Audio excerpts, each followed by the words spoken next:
atomic batteries to power. Turbines to speed. Roger. Ready to move out. You ever dance with the devil in the pale moonlight? This town needs an enema. Riddle me this, riddle me that. Who's afraid of the big black bat? When Gotham is ashes, you have my permission to die. Gotham, this is your liberation. My mother warned me about getting into cars with strange men. This isn't a car. 20 years in Gotham. How many good guys are left? How many stayed that way? He has the power to wipe out the entire human race. Tell me, do you bleed? You will. I want you to tell all your friends about me. What are you? He's a silent guardian, a watchful protector. In the dark night, I'm Batman. Let the games begin.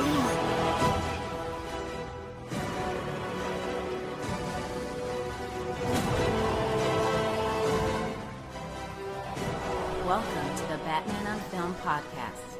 Here are your hosts, Bill, Jett, Ramey, and Rick Shue.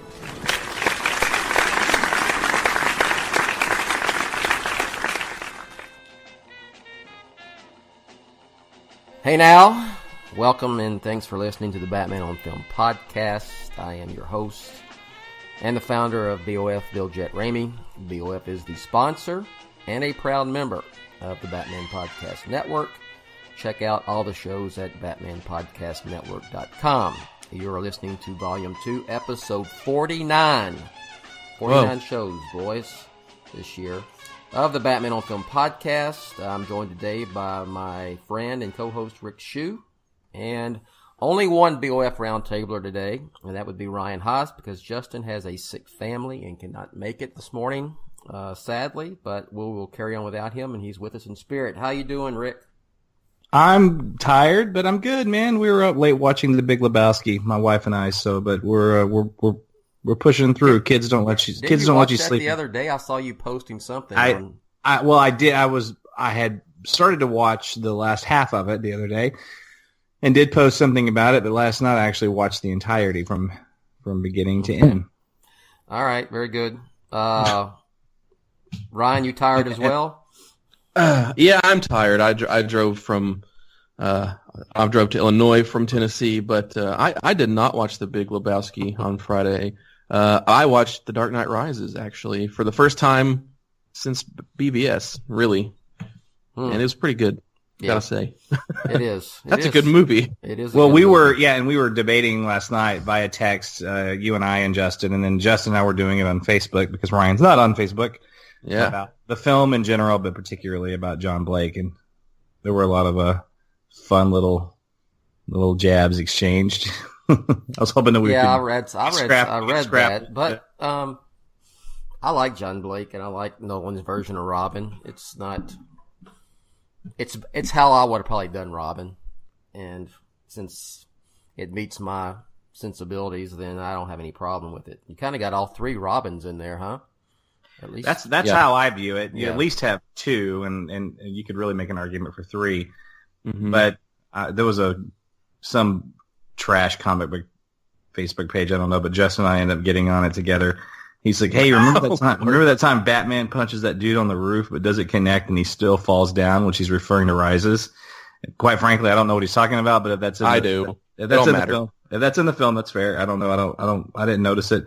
So, he's a big Batman Returns guy, so I just responded, "Hey, remember that time Batman burned a man to death simply for being an arsonist? Or how about when a mob boss was so Tim Burtonized he was literally a penguin man from the sewer raised by giant penguins?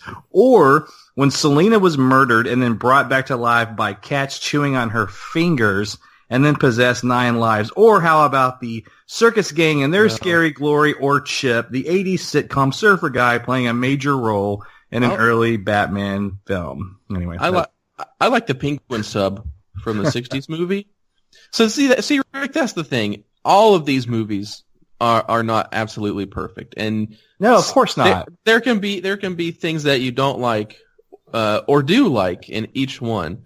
And like Bill was saying about John Blake, we can only be so lucky that any one of these movies can be the one that most closely matches our sensibilities.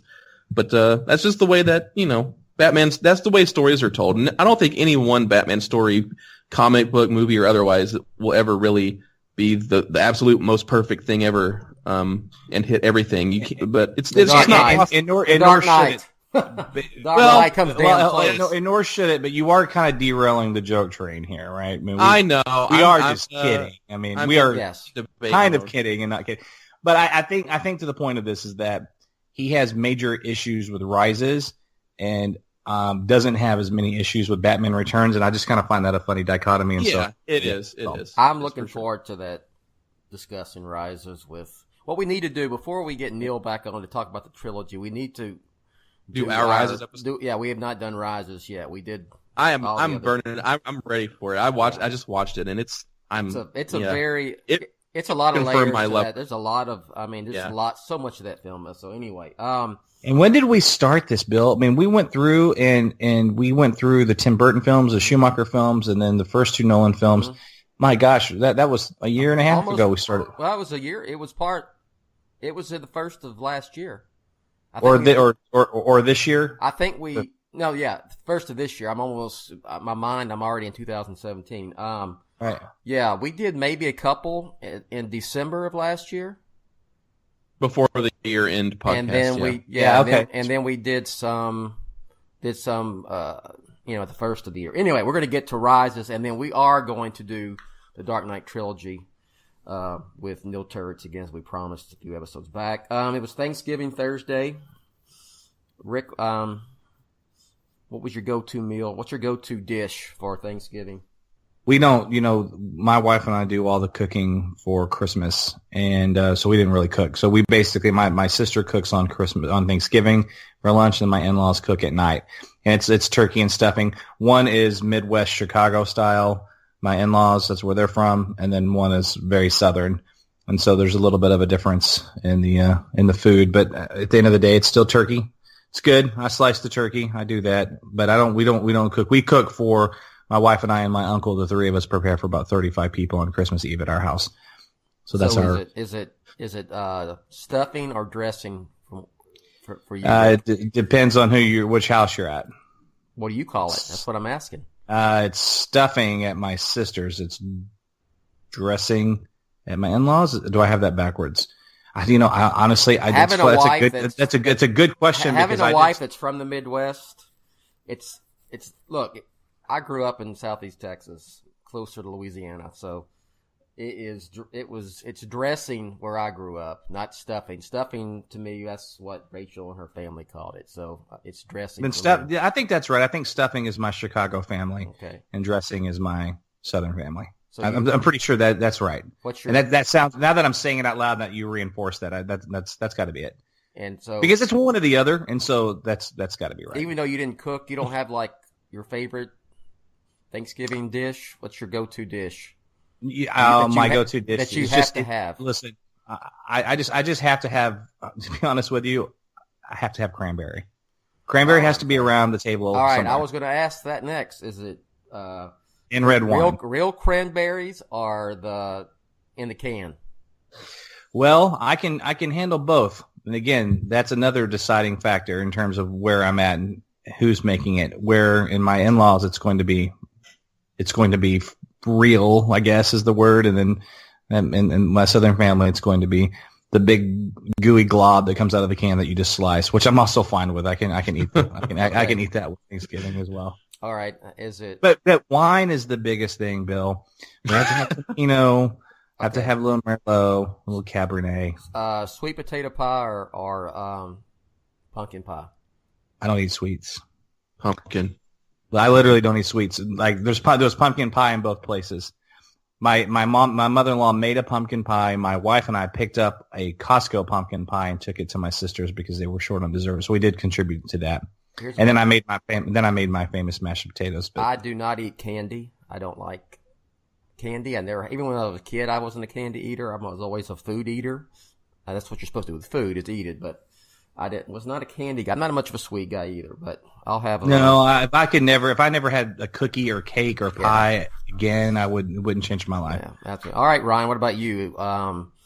What's your go-to dish for Thanksgiving? You got to have it. It's got to be on the table. You gotta have turkey, but the one dish that I always really like is broccoli casserole. Sarah, my wife, her family's got a really good broccoli casserole recipe, and it always gets made for Thanksgiving.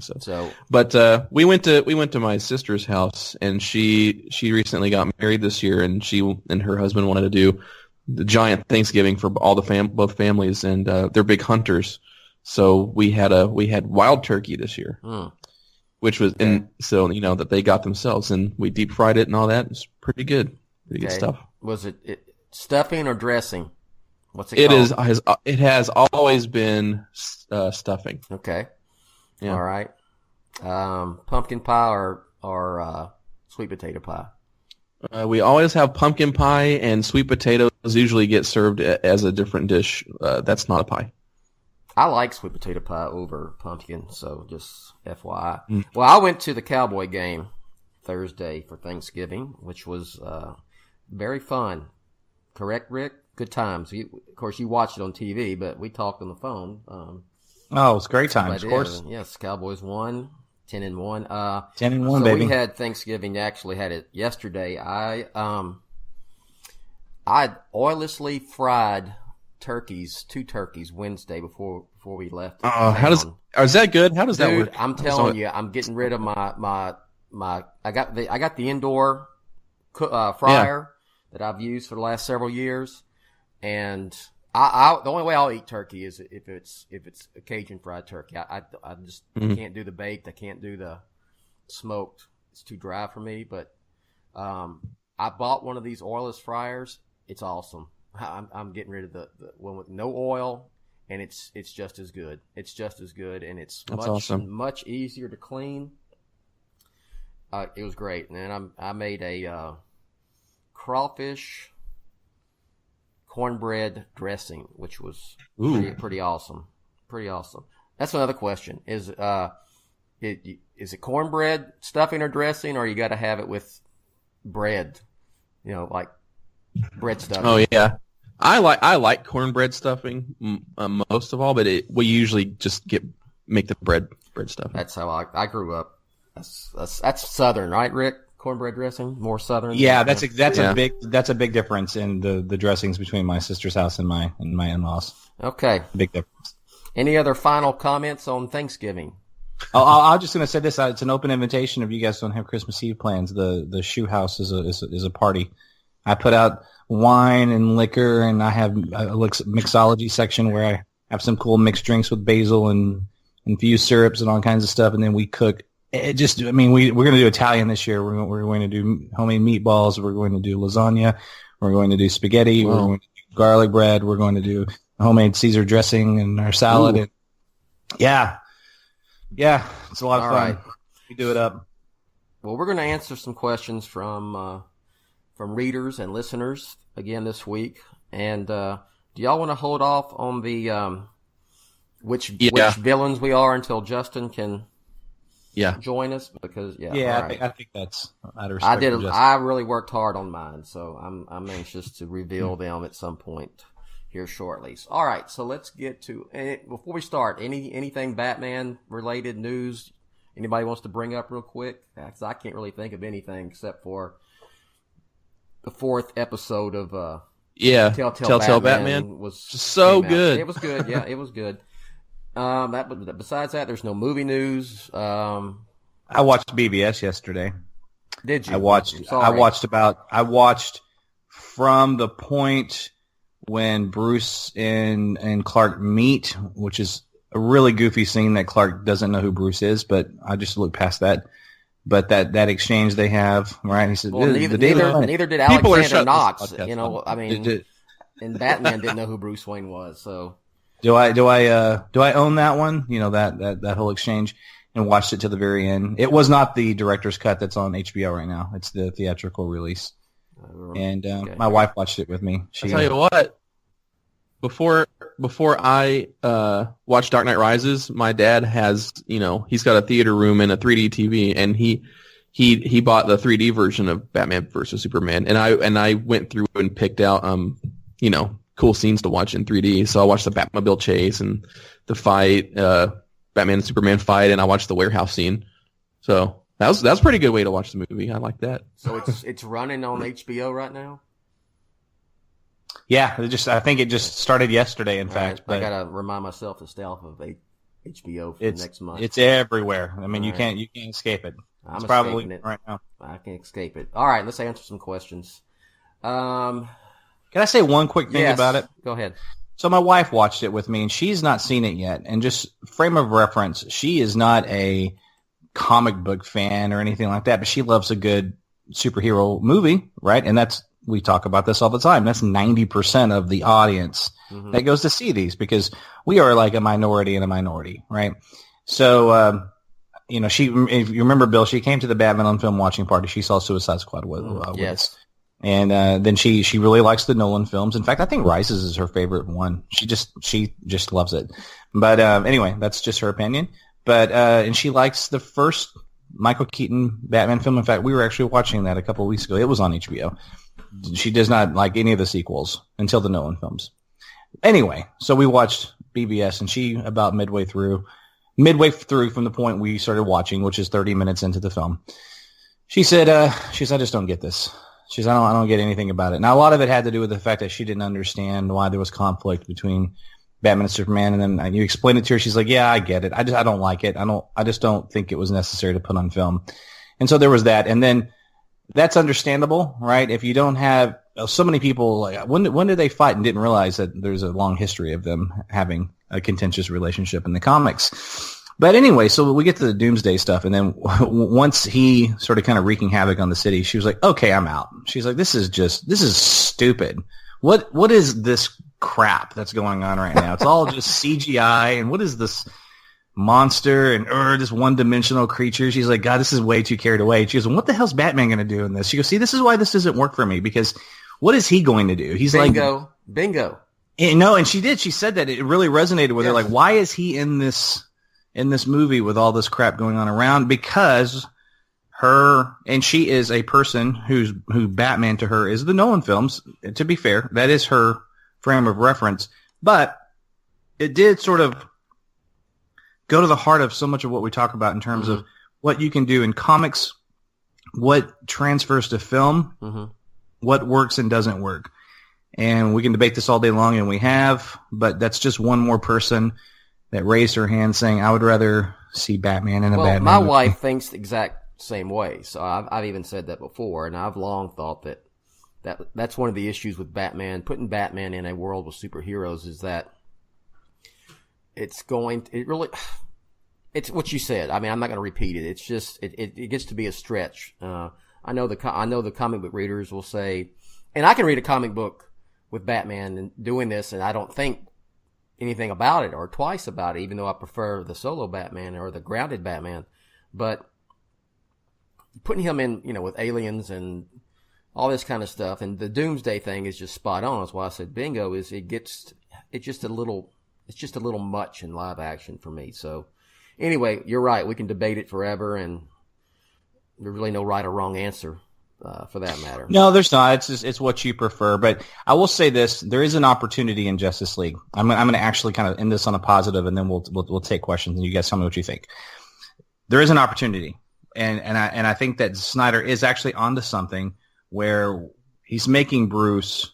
He's going to find everyone. He's going to be the one that puts the Justice League together. He's going to be the ringleader.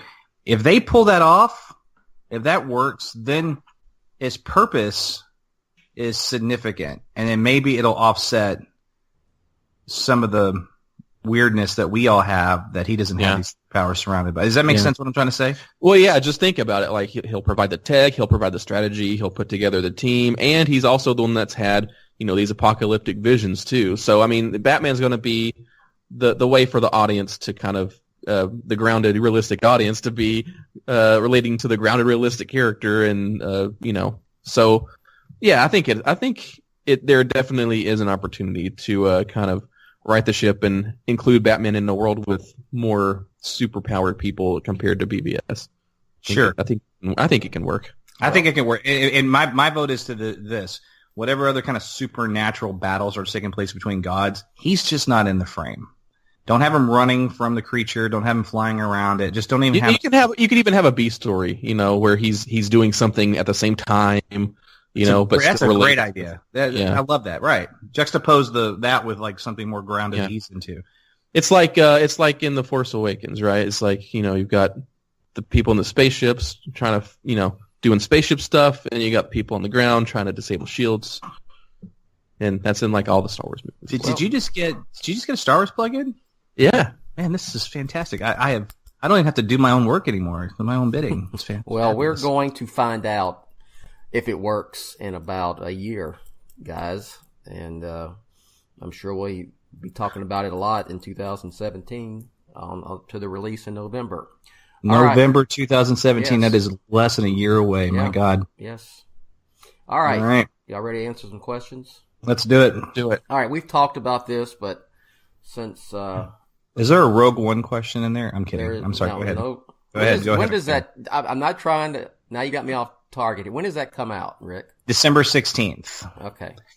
And we'll plug it up in the show. You had said at some point that you weren't excited for it. Is that still the case? I did say that, and I have to kind of eat crow on that a little bit. Okay. I am much more excited about it now than I was then, and a lot of it has to do with the fact that it's about to come out, and when you're a Star Wars fan, it is still a Star Wars film, so there's a lot of that to that transition. But some of it also had to do with the fact that I started to really get invested in these characters via the trailers and the vignettes and things that I've seen and read about. So I'm more excited. It's still a Death Star centric film. That's the part of it that just sort of bores me. We've had, even in Force Awakens, you basically had another Death Star. You had a Death Star. That's basically I just said that, yeah. Yeah. You had a Death Star in The New Hope. You had one in Jedi. You had one in Force Awakens. And now this one's about the plans of the Death Star. After this movie, seeing like no more Death Stars ever, right? You tell me. I'm just saying I hope they don't. Like, just leave it. And if there is one, don't make it. Someone finds like its sweet spot and blows it up, or destroys a planet. It's just sort of there. You haven't but no, I'm excited. I like the fact that there are some identifiable characters, and I was texting about this the other day, and Ryan had accused me of being a spoiler. I didn't realize I was, because this gentleman has been on TV. But so quasi spoiler alert for Rogue One. Shut your ears if you don't want to hear anything. But Jimmy Smits is returning as Bail Organa, which is Princess Leia's adopted father, who, of course, he played that character in Attack of the Clones through Revenge of the Sith. I like that he's in this because it's a nice visual that ties in the two completed trilogies. So that also you could see Jar Jar too. You never know. You could. You know that J.J. Abrams, and I know he was joking, but there's commentary with him. And he was actually kind of. I need to listen to that. He was vacillating about putting Jar Jar's bones in the sand and make it visual. Where you could see it, and so how many fans would see it and pick up on it. But I'm sure that Kathleen Kennedy was like, "We're not going to do that to George." So no, don't put that in there. Poor George Lucas. That's still like his favorite character. Is Jar Jar. Are you having a watch party for this? We're not. We will do one for episode 8. I'll get a theater rented again like we did this last time. This one just sort of snuck up on us, to be honest with you. Okay. I do have a bunch of my buddies from high school that live in all over Dallas. One's in Austin, and he's coming up, and we're still going to all go see it together. So there's that, but no, we're not. I don't have a theater rented this time. That's a lot of money and a lot of planning, which I'll save for I'll save for all the Star Wars films that have a scroll. Okay. Is there not a scroll on this one? No, they announced the other day that the only time there's going to be a scroll on the films is the episodics. Okay. All right. Standalone films will not, which I think is actually, I have no problem with that. I think it's a good distinction. Okay. We're way off topic. So what's our first question, Batman All right. related? I'll bring it up again. This is from Rachel, not my Rachel. This is from Rachel Daniels. Hopefully not Batman's Rachel. It's not. It's not Rachel Dawes. Which one is it? It is Rachel D, but not Rachel Dawes. Rachel Daniels at Rachie Ray 90. Rachel's question is I'm going to paraphrase a little bit here. Essentially, it's what happens if Wonder Woman and Justice League play like BVS and Suicide Squad, and that's in terms of being reviewed poorly and And I guess in the case, especially being reviewed poorly, and then I guess with box office more toward BBS, because Suicide Squad was successful at the box office. She says things can get ugly real quick. Right. Thoughts? Sure. Okay, so I have a question for you guys to lead into me answering this question. Okay, what do you guys think at this point that Warner Brothers is projecting for? Let's just say Wonder Woman.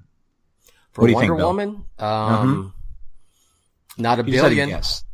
No, not $1 billion. We're talking. Am I 600? talking worldwide? 700? Just worldwide box office or domestic? Worldwide, yes. Here? I would say 700. I think they would do a happy dance at 600 million. Okay. In Burbank. Ryan, what do you think? Have a conga line. I'm not a big box office prediction guy, but I'm going to go with Bill. I mean, I wouldn't think there's the expectation that it would do the same numbers in the box office as BVS or even Suicide Squad. But I have a feeling it's going to do quite well. I do too. I think it's going to do the 700 mark. And I think if it hits that 700 mark, then I don't know if the reviews really matter. I mean, here's always been my concern about the bad reviews. If the movies are making money, the studio execs don't care. They're business people. They're not artists. If the money's coming in, they're like, 20% Rotten Tomato rating, 80%, who gives a damn, right? We just made $300 million profit on this movie. Mm-hmm. What I'm more concerned about are people like Ben Affleck, who is an artist who they don't need the money. And he's doing this because he wants to embody a Batman in the spirit that Christian Bale and Chris Nolan did. And he does. And I don't mean he wants to make it like them. Mm-hmm. He wants it to be admired and respected like theirs is. And the actor himself and then the director in him and the artist in him, he's who I'm concerned about. If Wonder Woman comes out, let's assume that they all hit 700 million, 650, 700, so the execs are happy with the actual numbers, and so they'll make more movies. But let's just focus more on just the bad reviews. He's who I'm concerned about. If these films are just bad reviews and he's carrying on his Batman in the confines of this universe that's just kind of poo-pooed upon by movie critics, it might dissuade him from pursuing this. Well, I've said before, I think that's my fear. I think that film's happening no matter what. Period. No ifs. The Batman. The Batman. Yes. Yeah. Look, I mean, listen. Yes, probably, and you're probably right. But let's just say that Wonder Woman is crapped upon, and it's another butt of jokes in late night TV, and people are tweeting it during AMAs and mocking it, and you know what I'm saying? Like Batman v Superman got its ass kicked. I remember one of the presidential debates. I brought this up in a podcast before. Pat Oswalt had tweeted, any minute now, Trump's about to blame Hillary for Batman v Superman. And I'm like, oh, but you know what I'm saying? Like, yes. That's where this is at. Okay, with Wonder Woman, I don't think it's going to have much of an effect. I mean, yeah, they want it to do well and they want it to be reviewed well. Now, if Justice League is hammered by critics and does not, that's got to make $1 billion. If it doesn't make $1 billion, that's going to be a disappointment. I think that's where you're going to get into some issues with pushing films back and putting films on hold. But I'm talking more like The Flash. Aquaman starts filming pretty soon, right? Yeah, January, okay, I believe. So then it's going to happen. Of course, we've seen it happen before where films are about to go in front of the camera and they go into turnaround. So I think that dude's a star. Yeah, I mean, he's a star in the making. I mean, he's just a badass dude. I think The Flash, Cyborg, I'll Green Lantern. I believe it when I see it. If there's going to be another Green Lantern movie, I don't believe that when I don't care if it's announced. Couldn't care less. No, they want to. But you know what? I was thinking about this the other day, and there was that rumor or confirmed rumor or whatever we do these days where they said that, I think it was on the Wrap, they said that there was going to be a Green Lantern featured in some important sequence in Justice League. But I keep thinking back to the only official thing that I've heard or seen was that DC film special about a year ago. PBS came out, and Jeff Johns directly said in that film, in that special, didn't he say that he mentioned the Green Lantern Corps? The Green Lantern Corps would be in Justice League. Did he not say that? I don't remember him. I'm not saying he didn't. I don't remember that. I remember him talking about the film, going, "We're going to go into maybe outer it was space. the film." Green Lantern Corps and blah blah blah. So again, I'll believe that when I see it. And I was one of those who was all about that Green Lantern film coming out, and I thought it was going to be good, and then it sucked. So I don't know if you go there again. I don't know, dude. I mean, we'll just have to wait and see. But Rachel, I think that I think the Batman is going to get made, come hell or high water. My frame of reference is your question and her question, guys. But I think it looks like Aquaman's going to happen no matter what. But I think things like Cyborg and the Flash and a Justice League sequel, yes, would be Wonder Woman sequel, even maybe. Would be in danger there. So I think Batman's safe. So in that regard, we can breathe a sigh of relief, I guess, if you will. But and where does the Man of Steel sequel fit in all this? I don't know, man. I think well, whatever they do in Justice League, I would hope sets up a nice status quo for each character, Superman included, and hopefully that can feed into whatever they want to do for a Superman sequel. How the hell are we going to bring Clark back? I get. I don't know. I don't. But know. Clark is dead. Regeneration Chamber. They did it in the comics. Whatever. I understand, but it's like that's that was the original sin. Well, he means like Clark Kent. Literally, how are you going to like Clark him? Kent? Literally, yeah. It's the original sin. You do what they do in the comics. There's like a Clark Kent clone. You don't know who he is, and then something like that. And there's different worlds. Terrible. I mean, it was. It's the original sin of Bryan Singer's Superman Returns, which I think I like a little more than most people like. I don't dislike it. It's not great. I do. It's not great. It's not great at all. But it's very flawed. But there are some beautiful, beautiful moments in that movie. But the original sin. Oh, you don't think it's beautiful when first of all, it's kind of creepers when he's spying on Lois, but then when he flies into space, when she tells her boyfriend that she doesn't love him, and then you hear Marlon Brando's voice, and you hear that beautiful music, and he's in the clouds, and he's up just sort of... Call it for what it is. It's meditating in space. That whole sequence is just gorgeous. It's a love letter to It's a gorgeous sequence. Yeah. But the original sin in that film, is when you had a pre-existing Superman return after being gone for 5 years, and at the very same time that he returns, Clark Kent suddenly returns. And I mean, at least he wasn't dead, and he was just, I don't know, never really said touring the world or whatever. But it was so incredibly you can't. How do you make that work on film? I agree, but they didn't do it. It was ridiculous, and so this is going to be the whole fact that glasses disguise him, that no one figures out he's Superman is ridiculous in itself. But it's something you accept with the character. That didn't bother me. That is true, but if you go back and watch the Richard Donner original, and I guess you could call it the Richard Donner sequel in a sense, the Richard Lester Richard Donner sequel. Well, I'm not saying Henry Cavill's Clark Kent should be like Christopher Reeves. I'm not implying that. And they downplay that in BBS. But I believed that he was a different person in those films. I really did. Not just because I was a kid. I watch him now going, it's a different guy. It's everything about in Man of Steel and BVS. I would agree with that. That's true. It's just him. He's the distinction between Clark and Superman is not any different than like from the George Reeve TV show. Remember? Yeah. like nothing at all. I used to joke with friends, George Reeve Superman's in, Perry White's office. He's like, all right, I'm going to go get some coffee. He just kind of starts flying out. But it reminds me of some good old school running jokes with that show. But it's like that. So how do you do that how do you bring him back? He looks just like him. He talks like him. His mannerisms are like him. And I'm not blaming the actor. This is all directorial stuff. I think Cavill's great. But what do you do? How do we bring him back? How does Clark Kent come back? I have no idea. I mean, I guess the only thing I could think of is that he doesn't.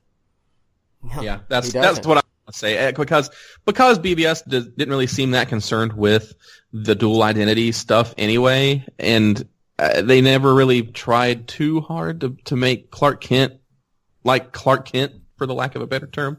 I think they can just go their own route and do something else, I mean, Superman, this version, even Man of Steel and BVS, I mean, he's Superman is Clark Kent. They're not. Yeah. They're not trying to be two different people. That's what he is, and that's part of the whole. Clark Joe. Clark Joe. Oh God. So, which is fun. That part makes me giggle because I am interested in how they'll handle it though, because I believe won't this be the first time in one of these shared universe films that a character has really died and needs to really come back, and he's not just like a secret agent or something that fakes his death. He's like a real death. Well, the whole part of the Superman character that I like is Clark Kent. Having Clark there. I would be disappointed. I don't know what they're going to do. I mean, now you got me on a tangent here, Rick. I have no idea. All right, so let's bring this back full circle. Stupid. So, Rachel, to answer your question, here's a simplistic, boiled down answer. If these films don't do well, we will likely still have the Batman. Yes. Aquaman will likely still happen because it's in pre-production now, and they have a star on their hands with Jason. Beyond that, there will be no Justice League sequel. There will be no Cyborg. There will be no Flash. And everything will start centering around Ben Affleck's Batman. Everything. Which it already does. I mean, frankly. Well, what I mean by that is, like, I don't even know if there might know what you mean. be a cameo here and there in his films. Yeah, I know what you mean. So, all right. Okay, here's another question. We'll run through some more quickly. This is Matthew Sharif from Facebook. He has a Grayson question. So this will be good for Ryan. If Nightwing exists in the DCEU and is actually shown on screen at some point with Ben Affleck as Batman, how old would he be, and who would you consider a good casting? I'm not good at the casting thing. Yeah, but I would say he was probably in his early 20s. Yeah. Yeah, I would say that too. Yeah, early 20s. Rick? Yeah, early to mid. I don't have anything to add to that. Okay. Early 20s. We all would agree that he probably exists, right? You think he exists? I hope Nightwing so. exists, or we don't know? Yeah, yes, I do think he does. Yes. Yeah. Yes, I hope he does, and I think he does. Because I don't know why they waste this character. Jason Todd is dead. I don't think especially even if they planned on maybe making the dead Robin and BVS Dick Grayson. I think now that Jeff Johns is there, like I feel like there might be a reason why they didn't explicitly tell us which Robin it was, because maybe they were leaving the door open just to kind of change their mind if they wanted to. But I think especially with Johns in his position now, I think Nightwing exists and Dick Grayson's alive. Let me ask Rick this question: Who was the villain in The Force Awakens? I forget his name. Kylo Ren. Okay, yeah, and he was what? Darcy? What is he? He's Anakin Skywalker. Yeah, I know. Yeah, yes, I know that. The actor who played him. Oh, I'm sorry, Adam Driver. Okay, he apparently was in an early draft of BVS. Was in talks to play Dick Grayson Nightwing. So that may give you an idea of age range and what they're going for. Did y'all know that? I did not. Now you do. I remember hearing those rumors. Yeah. I'd love to talk to David Goyer because I want to know what his pre-Terrio BBS script looked like. I'm sure. Very curious about that. I'm sure once Affleck and Terrio came on board, quite a bit changed, but didn't change it enough to be good. Anyway, this is another question about Dick Grayson. So wait, Nightwing. we talk about this pretty often. Yeah. So Bill, you're conceding now, and I just want to make sure I hear this right, because you think it would resonate more with audience members if Dick Grayson was dead. I respectfully disagree. I think you're giving mainstream audiences too much credit with that. And I don't mean that. Well, I think the fact that Robin, I think they'll identify even more with Robin than any just one Robin, person right. connected to it. They don't know Dick Grayson. Okay, just do an experiment, Rick. Go next time you're in public somewhere, or even with friends who may not be comic book people. Ask them what's Robin's real name. Right, and they're not going to know. Okay, most of them will probably say John Blake. Okay. We'll find out. Most of them probably say John Blake. Even my wife knows Dick Grayson, and that's not from me telling her that. Well, she also lives with you, though. I said that's not from me telling her that. That's not. And there is a generation of people that are not growing up with the show like we did. I'm a child from the 70s, so the show from the 60s was still. I'm not saying it hasn't transcended through time; it's still on reruns, but it's not. It's just my nephews, for instance, and the oldest one is 21. But you're also talking about a character that's over 75 years old. I mean, Dick Grayson is one of the. That character is nearly as old as Batman. He was only a year later, historically. That's still good. That's our experiment. We're going to ask folks. We're going to go around. What's Robin's? If Bruce Wayne is Batman, what's Robin's real name? See what they say. Right. And if I'm wrong, I'm wrong. Anyway, can I ask my damn question? But I guess the bottom line is this. Yeah. Jason Todd is dead. Dick Grayson's I would Nightwing. think it's probably That's what I do think that. The whole thing about whether it would matter more who it was that's an entirely different debate there, but yeah. Hey, I remember. Here's a good example of something, just something anecdotal. I remember, and I had a bunch of comic books stolen from me in 2002. And I think I've talked about this before. I used to have. Anyway, I don't want to get into that, but I had death in the family, and people would come over my house in middle school, high school, whenever. Can't remember exact year that was, but anyway, they would see the cover. And they were like, "Oh my gosh, Robin's dead? What happened?" And then I try to explain to them, who he is, and the other Robin's doing X, Y, and Z. It's not the same person like Dick Grayson, and they didn't resonate with them. They just saw Robin dead, and these were kids that were watching the TV show, that were watching Batman '89, etc. And it just didn't resonate with them because I do agree. Dick Grayson's not as iconic as, and again, that's just anecdotal stuff. Yeah, but Ryan made a good point. The fact that it's Robin is probably enough right there. I would agree with that. What was it, 86 for Death in the Family, somewhere around there? Yeah, that's about right, because I was in like 6th grade, 7th grade when what's crazy is that was actually the second Jason Todd. Did y'all know? Oh, yeah. That's right. The original, I forgot about that. The original was blonde-haired. Carbon Jason copy Todd. of Dick Grayson's origin, basically. Yeah, he was. He was a circus performer, the whole 9 yards, and then they did like a continuity reboot in the early 80s, and then you got Jason Todd again, but it was and then second Jason, he was stealing tires, right? Yes. Yes. He was, okay. That's right. All right. This is another. I started. Gosh, that brings back so many memories. Okay. Jeffrey Hunter, aka Poochie 2. And by the way, that guy's awesome. Yeah, he is. Yeah, you are such a great, loyal listener and fan, and you're just so cool. Thanks for. He's been a Batman on film fan for a long time as well. Yeah, he's a good dude. He wants to know. It is. Well, okay. Here's the question: not about the DCEU, but whether or not we would like to see a Dick Grayson Nightwing TV show. And he also asked who would play him. Again, I don't know who would play him. I think they've tried that, and that's Titans is no longer in any kind of development at TNT.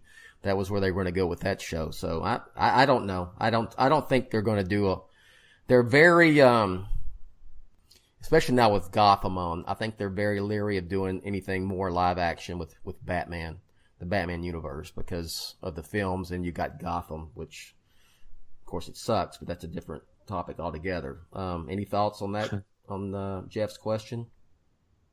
Like when, you'll hear a lot of Marvel fans say things like, oh man, I wish X-Men could just go back to, Marvel Studios, or I wish Fantastic Four could just go back to Marvel Studios. I'm of the thought that, oh man, I wish Gotham could just go away, and CW could just handle Batman in some fashion. If you're going to make a TV show, I think a Nightwing show would work better than Titans, in my opinion. But and maybe that's just because it matches my sensibilities more. Plus, from a TV budget perspective, I would think that a more of a gritty urban crime drama kind of thing with Nightwing could work. And especially if you look at the if you try to adapt some of the Chuck Dixon comics where he's like a police officer in Bloodhaven. I think that'd be a fun dichotomy to see him be a police officer and Nightwing at the same time. I think that would make for good TV, plotting wise. But I don't see them doing it anytime soon. I would rather see something like that done on HBO than network TV. Well, of course, but we've got the CW universe. Yeah, we do have the CW, right? All right, so our old friend Tom is back. And Tom, we're going to get to your question about which Batman villains we are. We're going to wait for Justin, but he wants to know if we would like for Junkie XL to score Ben Affleck's solo Batman film, or would we rather see a new composer with a new Batman theme? Rick, what do you think? It's a good question. I'm open. I just want it to work. Did you like that Batman riff or whatever? Dun, dun, dun, dun, whatever. Was kind of and BBS. Yeah. No, I loved the score for Man of Steel, and the stuff in BBS that I liked was basically the carryover stuff from that film. I didn't, the Batman stuff didn't resonate with me. And you have the Nolan trilogy, which is perfect. Danny Elfman's score from the Burton films, perfect. And so there's some big shoes to fill for me there. I didn't like the stuff that was in the Joe Schumacher films. Who did that again? I'm trying to remember. Elliot Goldenthal. I like. Yeah, thank you. I do like that theme. Not as much. Yeah, as it was okay. I do too. It was okay. And then BBS was just okay. So I'm certainly open for it to be more iconic. All right. And whoever does it, I don't care. Ryan, any thoughts on Junkie XL returning? I'm a huge score aficionado, and I really liked what Junkie XL did and Hans Zimmer did in BVS, especially because the Dark Knight trilogy score was so iconic. I thought they did come up with something good, and I'm not a big fan of the driving, heavy theme, Batman theme, but I really like the more lyrical Batman theme that you'll hear at points in the film, like when young Bruce is getting lifted up by the bats in the dream. That to me is the hush, Rick. That to me is the Batman theme of that film, and not the driving like asshole Batman score, which So I'm a fan of musical continuity between the films too. So it's the same Batman. I think it should have the same theme, or it should be present somewhere in the film. Junkie XL would certainly do a good job. He's a great composer. But if he's doing something else, or if Ben Affleck, has somebody else in mind that might work better for the kind of story he's telling, that I'm open for whatever. But I would like to see some audio continuity between the films. Hey, Bill, maybe they can get Van Halen to do it as long as David Lee Roth is there. It's a podcast for another day. Yes. Moving on. I'll take. We have our Van Halen debate between Sammy Hagar and Lee Roth. We're showing our age with this debate too. I like them equally. Oh well, that changes things a little bit. I thought you preferred. I prefer Hagar because I was a big Hagar fan before he joined Van Halen. Even though I was a big Van Halen fan, but I thought I just like a lot of the stuff. I mean, I think they both. Now you get me on a tangent here. They're both. I didn't mean it was just a little jab. It's an iconic band, I think, with either lead singer, except when they had that. Who they had Gary Sharon there for an album that was terrible. What? Do you remember that? Of course, I remember that. It was Van Halen 3. Yeah. Abomination. It was Gary Sharon, right? Yeah, from Extreme. Extreme, yeah. More Than Words. Yes. To tell you how bad this album sucks. You know who I really like as a singer? He plays with Slash a lot. Miles Kennedy. Interesting. You know him? Rick? No. Miles Kennedy. I'm trying to figure out who the hell that is. Miles Kennedy. He's the lead singer for that Creed offshoot. What's the name of that band? Alter Bridge? Man, I am as lost as Ryan is right now. Just look what you're talking about. Just get on YouTube and do a search, Miles Kennedy and Slash, and check. You like Slash? I know at least you like Slash, huh? Guns N' Roses, sir. You know who that is? Of course. Okay. All right. Of course I know. Just check it out. He's better with Fall to Pieces than what's his name from SCP, Scott Weiland, who was with with Velvet Revolver. Velvet Revolver, right? Yes. Okay. That really was a tangent there. Wow. Okay. We didn't put anybody to sleep, did we? Probably not. Batman. Okay. Batman. I like Batman. Probably. We all need some Ritalin for this episode. At least Bill and I do. Yes. I mean, yes. I got 51. Ryan's trying to. I got 51 years of memories in my head now. So when something will strike hit some kind of synopsis in my head, and some kind of tangent will We'll begin. Anyway, especially with music, like 80s, 70s, 80s, 90s rock. Okay, Luis Jesus. We kind of talked about this. What's our best expectations for Justice League and the Batman? Also, do we have any worries about either film? And he says, thanks. What do you think, Rick? Do we have any worries about the Batman? About the I don't have any worries about the Batman. No, I don't have any. Listen, as far as I welcome with open arms Affleck directing a Batman film. I think it's going to be dynamite. It may even ultimately be our definitive Batman film. Right now, mine is probably Batman Begins. Who knows? He may make the most definitive to date. I think it has all the potential in the world. I'm thrilled. I'm excited. I hope it sees the light of day. I'm not quite as optimistic with everybody else here that it's inevitable.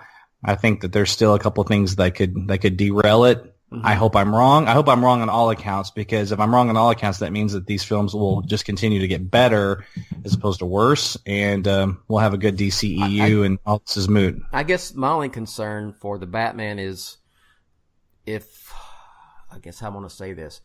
If, like, Justice League sucks and does not do well, will there be any hangover lingering into that film? But that's my point. But then that's kind of what my point and if there is, that means Affleck may not want to do it. Well, I think he's going to do it. I think that's going to happen. It would just be my hangover. The hangover I would worry about would be a hangover by the audience, and just I don't want to see this world any part about it anymore. So, but on the other hand, it's Batman, and we know how that works out. Any worries, Ryan? That's a kind of a good point about, holdover from Justice League, because we do know that Justice League will address some of Batman's behavior from BVS, in their attempts to kind of course correct how that character is being portrayed. But I would hope that any of those sorts of problems have been ironed out in Justice League. Mm-hmm. And we already know that Affleck is kind of having, Deathstroke is going to be in Justice League, maybe perhaps as a lead into his Batman film that we know Deathstroke is going to be in. So whatever Justice League does, I think should nicely flow into whatever Affleck is already thinking of for the Batman. So, that's very tangential, and I'm just looking forward to the Batman. And I don't have any really concerns for that movie at all. Yeah, I'd agree. Okay. We'll do a few more. We've been talking about an hour or so here, so we'll start winding this up. But got a few more good questions. This is a real good one. Josh McMahon says, given Wonder Woman was disillusioned with the world by the time the BVS story happened, how does her solo movie end on anything other than a dour note? That's a great question. I was thinking about that last night. I genuinely was. When she's on the airplane. And by the way, every scene she's in is part of the reason why I don't just hate that movie. You got a super crush on her, don't you? Well, I mean, look, all joking aside, yes, of course I do, as she's gorgeous, but she really is great. Yeah. I couldn't like her if she was just beautiful and wasn't talented. She's very, very talented. Yeah. And she has a very nuanced performance. I love when Bruce approaches her and says, I'm going to butcher this. I don't want to do that, but something along the lines of, I know women like you, and, 9 out of 10 women. She's like, what are you, the 10th? And that look she gives them, and she turns around, and, the thing about little boys, no inclination to share, and she fixes his little bow tie. It's so good. And so I'm excited to see her. And, but that scene where she's on the airplane and she finally gives in and says, I've got to go do something about this big giant turd, destroying the city. There has to be something. Yeah, there has to be an art from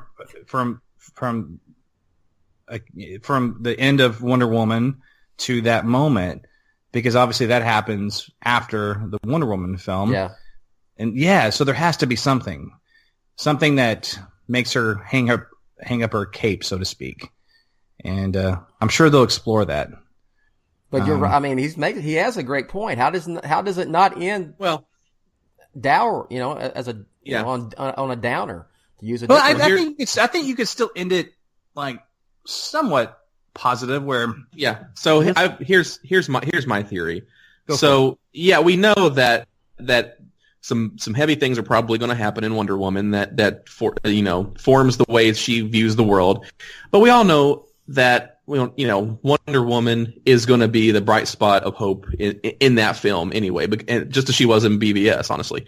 But all that stuff that's bad, that's going to happen to her, is going to happen in the past, and we know that there's going to be present day bumpers in this movie before and after. Mm-hmm. So I would not be surprised if after, we see what happened to Wonder Woman and her origin and all that stuff, if there's something at the very end that's back in present day that kind of keeps it on more of an upbeat note, or ties into Justice League, something like that. I would not be surprised about that. Yeah. Something that kind of echoes the more hopeful ending of BVS. That was a good question. I like that question. It's a great question. All right, Garrett. Sorry, I'm gonna butcher this. I'm gonna butcher it. I almost did. Garrett Nichols. Any word if the Batman will be a prequel or be set post Justice League and incorporate flashbacks to establish a Robin Joker backstory? Well, I think with Deathstroke being probably having some sort of cameo in Justice League, that's probably intentional to help set up the Batman. We've talked about that before.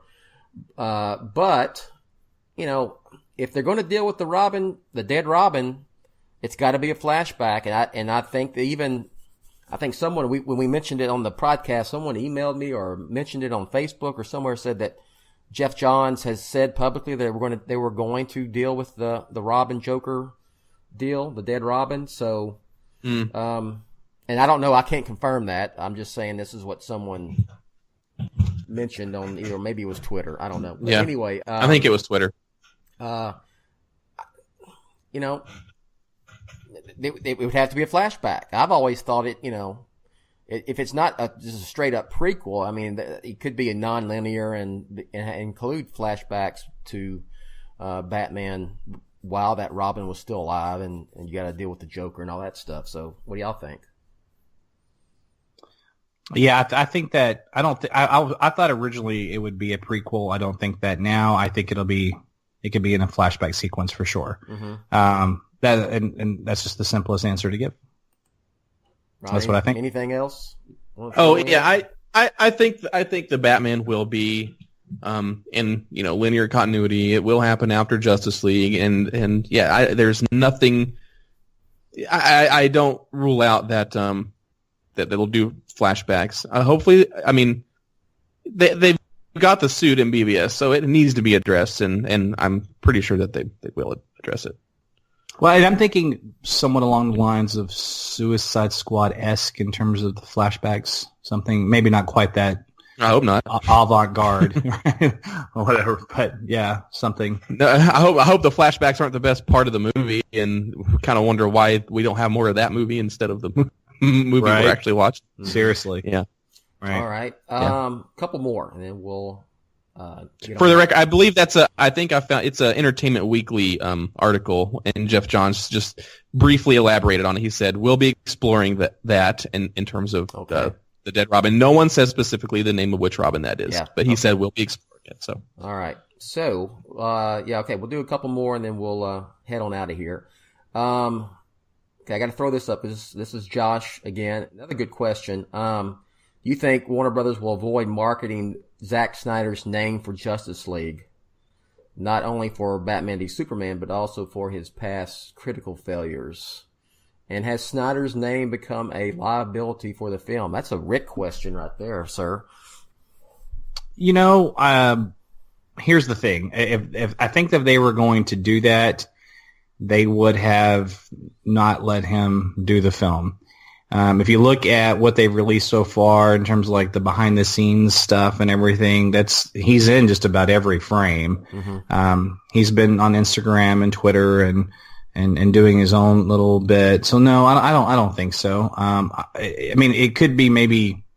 I'm trying to think if they downplay it. I'm trying to think of like when Bryan Singer was in the middle of all the sex scandal he was into a couple of years ago. Remember that? And the way they kind of handled that with X-Men. But that's a whole different deal. And really that was more Bryan Singer just didn't really make his rounds on shows and doing interviews.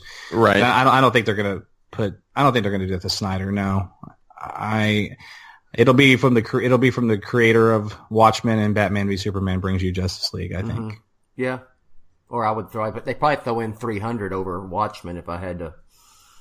That's probably his biggest hit. I mean, as far as being critically and box office combined being positive, I would say.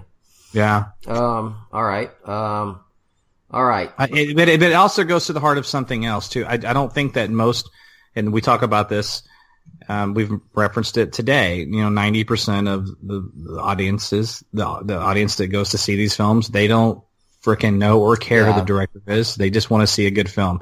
I think it's the same thing. I don't think it resonates if it's Dick Grayson or Jason Todd or Zack Snyder directing it or who does the score or whatever, as long as it's just good. So no, I don't think so. I think that there's only a few directors that people go out that you can market a film by saying, it's Steven Spielberg. Nolan is there again. I mean, they market Nolan's films. They market Nolan's films as a Christopher Nolan film. Yeah, Steven Spielberg, Robert Zemeckis, Chris Nolan. Yeah, I think other than that, Affleck is probably he's in that group now. Clint Eastwood. That's a great example. Yeah. Yep. All right. Tim Burton. I don't think that they'll not put his name in the trailers. And if they don't, I would be surprised either way. But I don't think that they wouldn't. He's more of a pariah toward fans. Some fans, the fans who didn't like BVS. He's not.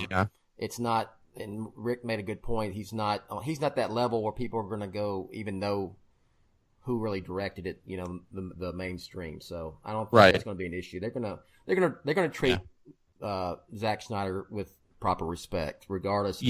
Regardless if he's going to be involved actively with these films going forward. All right.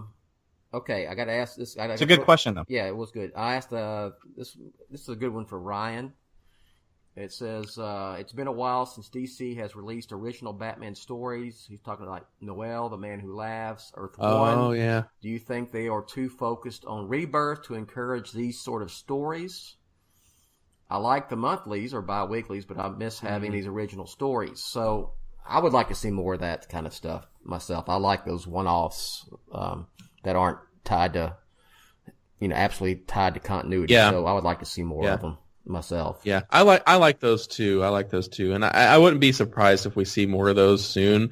And I consider things like Dark Knight 3 in that category, even though it's a miniseries. Just more of these premium additional stories that you don't have to read in continuity to get or whatever. But I'm sure they're not done with that format of.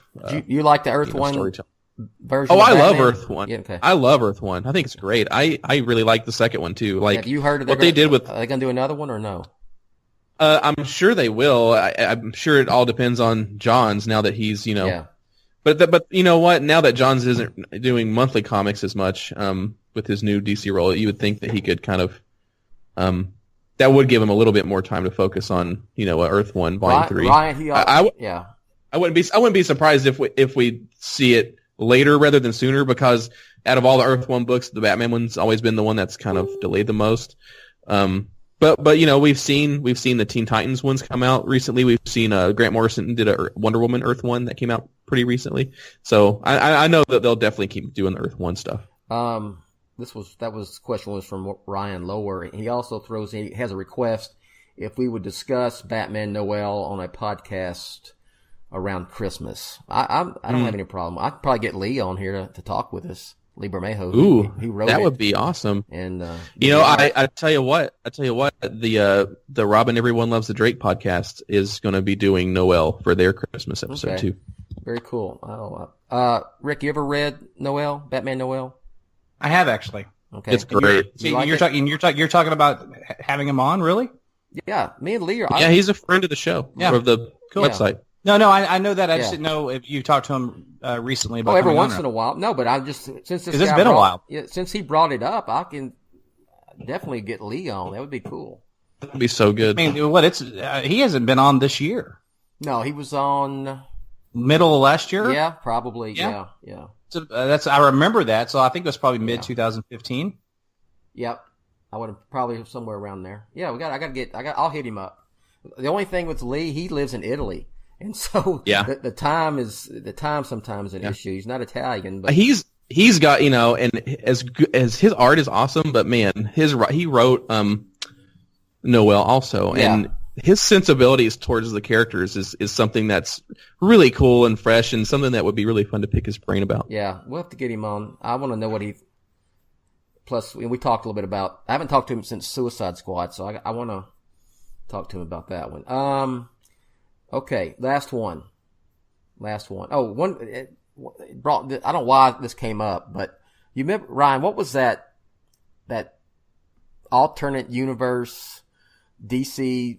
It was Batman and I think the Shadow was supposed to be in it, and Doc Savage. Oh, First Wave. Yeah, First Wave. What the hell happened to that? That was they did it. Yeah, I know, but it just stopped. Yeah, it stopped, and it was kind of around the New 52 and all that too. They just kind of did it, and they did a mini series and a few like alternate series also. Yeah, I liked it. It was good. It was good. All right, last one. Do you think Black Mask would work in the Batfleck universe? This is from Liam Knight. I don't know why not. Yeah, he's a gangster with a mask. Yeah, they can make it work. Yeah, I mean, you don't have to have like his face is literally a piece of the coffin that, isn't that what it was? It could be. I mean, it was originally, but recently he's more of a grinning skull after this mask got fused to his face. So they don't have to do that per se. But they can make it. I mean, Black Mask. He just has to wear a black mask. That's that's it. So you don't have to Nolanize it for that. No, that's it. No. Okay. Yeah, I don't see why. Still not. a good question. I don't mean to be facetious. I'm just saying it's. I like questions like that though. Because he'd be an easy gangster to throw into the mob. Yes. Yeah, absolutely. Mob scene. Sure. I'm all for it. I'm all for it, Liam. All right. That's going to do it for questions. So let's plug some stuff. Rick, go ahead, sir. Well, I just want to plug that, we are doing our Star Wars podcast next Saturday, and very excited about that. It'll be the co-host, Justin and Ryan and myself, the three of us doing it together. We'll have Zaki Husan on for sure. Maybe Mark Hughes. Mark, if you're listening, I'll hit you up midweek. And then there's another person that may join us as well. But it'll certainly be us four, and we're going to talk about everything Star Wars leading up to Rogue One. And it will be on Batman on Film. Bill's kind enough to let us put it on here for the platform. So it'll be great. If you like Star Wars, I hope that you join us and listen in. So I will definitely be posting about that as it gets released. Yes, other than that, apparently I'm not allowed to be on it. So even though I'm the only one that saw the original Star Wars, you are more than allowed to be on it. You've opted out on it. First of all, I honestly would not. I just wouldn't offer very much. So, and I'm not a Star Wars hater. I've seen all the films, and I went and saw. I'll go see this Rogue One, and I saw the Force Awakens. So I'll see all of them. But yeah, it'll be a really good conversation because there are some. I think Ryan and I are probably more on the same page than anybody on this panel that's coming up. Zaki's not the crazy. He's not a real big fan of the prequels. He doesn't hate them. Justin hates them. Ryan is sort of. I don't know, Ryan. You're middle of the road on them. I'm not really middle of the road. I'm closer to the way you feel about the prequels. I'll give the prequels crap because they deserve it, but they're also not bad. So yeah, and I think and they serve their purposes. There's a lot of great canon that comes from them. We'll get into all that. Yes. I think it's just gonna be a really good conversation. And then we may try to do one post Rogue One as well. But truth be known, we're going to be really bogged down with BOF Podcast for December. So. That one may or may not happen, but regardless, it'll be a really good conversation. If Rogue One is awesome, then I think you would want to do it. Yeah, I think we can still try to make it work. You got to do you got to do a Rogue One podcast, Rick. How can you not? Yeah, well, there you go. We'll do what the hell with it? We're going to do a Rogue One podcast. There you go. There might be a Saturday or Sunday where Justin and Ryan and I are on double duty, but who cares? We'll do it. Anything else you want to plug? Shoe Rick and Twitter, and then Batman on Film Shoes, my little fun Facebook Batman page. Go to there and hit it up, and just fun stuff. I've said this before. It's not news. It's not earth shattering. And sometimes I put pictures of my kids in Batgirl costumes. It's just for me. It's a place for fans. Bat Dad. What's that? You're Bat Dad. Yeah, so my wife and I hung a mistletoe the other day, and we have high ceilings walking my front door. I said, wait, we got to get a picture, and I threw on the mask, and she's kissing me, and we put, a kiss into the mistletoe. It can be deadly if you mean it. That was fun. So yeah, just fun stuff. And then, I'll share a lot of stuff from BOF, and we'll put our podcast up, and just join it and join in the conversation. If you love Batman and you like just goofing off and having a good time on Facebook, it's a great page. All right, Ryan. Follow me on Twitter at SMB_Ryan. Since it is post-Thanksgiving, I am thankful that we have a lot of great listeners that listen to the show. And I would be thankful if we got more iTunes reviews so we can read them on the air. That would be awesome. And since Justin is not here today, I am going to plug his GoFundMe page that we talked about last week. Yeah, I was going to ask him about it, but he couldn't be on this morning. So yes, I know I did check out there. I did donate. I donated anonymously, but anyway, it's doing pretty well, huh? Yeah, I just donated about 40 minutes ago while we were talking. It reached its $1,000 goal a couple of days ago. They have increased the goal now to 1,500. Okay. Hoping that they can raise it a little bit extra. But yeah, it's going good. It's for Danny. He's an 8-year-old kid who had acute lymphoblastic leukemia. He's in remission. He's trying to do a fun Christmas drive where Batman's going to help him deliver presents to sick kids in the hospital. So if you go to gofundme.com/Danny's Christmas Drive, you will get the info there. I hope that Batman on Film listeners and readers helped out on that. It's apparently they must have since donate again, guys. It's not going to hurt. I may throw in a few more bucks if I get a chance. So, anything else, Ryan? That's it. You sure? Yeah. I'll pay attention to. I'm gonna, plug the Everyone Loves the Drake Christmas episode when it comes out in a few weeks. And there will be another regular episode in a couple weeks too. So I'll let everybody know when that comes out. Okay, then here's a challenge to you two. Let's think of Christmas themed Batman stories. It could be animation. I can think of one right now. An animation. Oh, there's tons. Yeah, Christmas with the Joker. Yes, I just was thinking that. And we may instead of just focus just on Noel, just do some different Christmas themed Batman stories for people to, if they hadn't checked out, they should. So we'll think of something. We'll come up with something. That last week's show was pretty popular. Over 5,000 downloads in a week. Nice. Thank you guys. That's awesome. It was pretty good. So great. So yeah, I guess they liked the mailbag stuff. All right, guys. Anything else, y'all? Last chance. I think that's it. Take us away, Bill. All right. I will let announcer Rachel do that, and we'll catch you next time. Thanks for listening to the Batman on Film podcast, a proud member and sponsor of the Batman Podcast Network, BatmanPodcastNetwork.com. You can listen to the podcast via iTunes, Google Play Music, Stitcher, Spreaker, and wherever good podcasts like this one can be found. Follow Jett on Twitter at Batman on Film and on the BOF Facebook fan page at facebook.com/Jett.BatmanOnFilm.